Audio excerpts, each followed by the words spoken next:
ပဲတတ်တဲ့မဲ့ခင်ရှိပါနိဗ္ဗာန်ကိုရောက်စေကြောင်းတရားကာယကံဝစီကံမနောကံများစင်ကြယ်အောင်ဆုံးမရတရားမှန်ကန်သောစကားကိုပြောဆိုရာမှန်ကန်သောမှုကိုလုပ်ဆောင်ရာမှန်ကန်သောသမွေမှုရွယ်ဆောင်ရာဒီလာတရားသုံးပါးဖြစ်လာ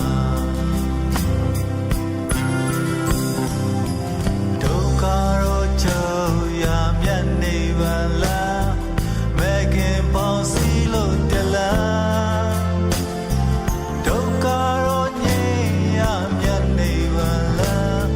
သူရောစဉ်တို့လျှောက်တယ်လား